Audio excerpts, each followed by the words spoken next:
माँ का एक प्यार है, माँ का एक अपनापन है, उसको प्रणाम करो। और उत्तम बात यह है कि यदि बन सके तो उनकी सेवा करता रहे और फिर भजन करता रहे।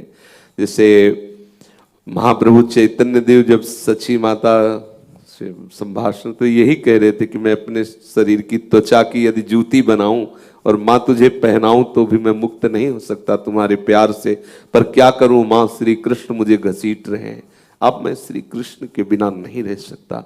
तो ऐसे ही उपासक के चित्त को जब प्रभु घसीटते हैं ना, तो आप सोचो माँ को प्यार के जो अद्भुत रसमय जाल है उससे निकाल देना केवल प्रभु की बात होती, दूसरे की। हमें लगता है कभी माँ को अपमानित नहीं करना चाहिए, कभी माँ को कष्ट नहीं देना चाहिए, और अगर कोई सेवा वाला नहीं है तो फिर माँ की सेवा में रहे।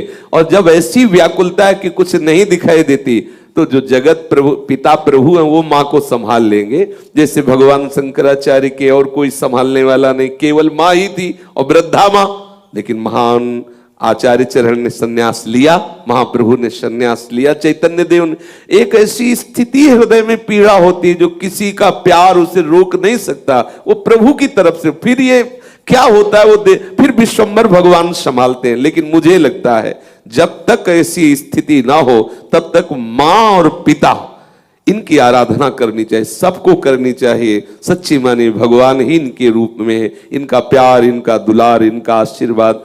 एक दिन एक माँ के दर्शन हुए जो हाल में ही बच्चे को प्रकट करने वाली, उसकी दशा देख के लगा कि ये माँ को कष्ट होता है, झुकना नहीं हो सकता, चलना नहीं हो सकता, कैसे वो हमें 9 महीने गर्भ में रखा और मेरे लिए इतने बड़े पेट को फड़वाया, ऑपरेशन करवाया, या कितना भयंकर कष्ट सा मेरे लिए मलमूत्र धोए, क्या क्या किया।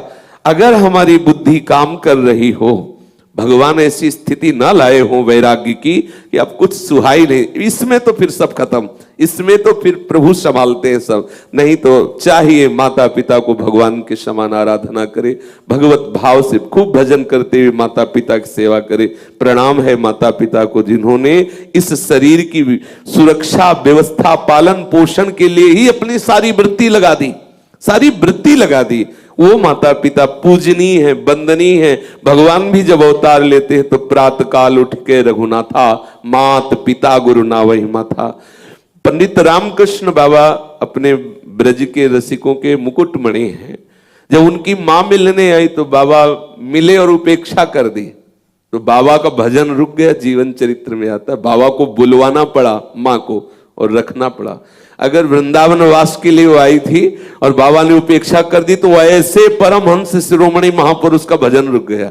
माँ भगवत स्वरूप है। इसलिए मुझे लगता है जब तक सब कुछ भुला देने वाली स्थिति, वैराग्य की प्रबलता जब लगता है कि अगर रोक लिया गया तो प्राण निकल जाएंगे असली में, तब फिर वो भगवान संभालते। फिर वो एक स्थिति है, इस स्थिति को जानने वाले सर्वज्ञ भगवान है, वो संभाल लेते हैं। लेकिन जब तक ऐसी स्थिति ना हो तो माता पिता का निरादर न करे, वो भी भगवान ही है ऐसा मानकर उनकी आराधना करे। कहीं ऐसा ना हो कि हम अपने वैराग्य के नाटक में वो अवसर खो दे जो जीवन में मिलने वाला नहीं। माता पिता की आराधना भी भगवत आराधना ही है और ये भगवान ने प्रमाणित करके दिखा दिया। आज भी विट्ठल भगवान के रूप में विराजमान है, यही दिखाने के लिए कि माता पिता की आराधना का क्या फल है, दिखा दिया।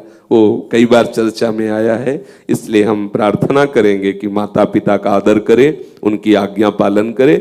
जब ऐसी स्थिति है तो फिर भगवान संभालते हैं, भगवान ही माता पिता हैं। वो हृदय में ऐसी संतोष वृत्ति प्रकट कर देते हैं माता पिता के, क्योंकि वो आनंदित होने लगती है और उसका आशीर्वाद हमारे साथ रहता है।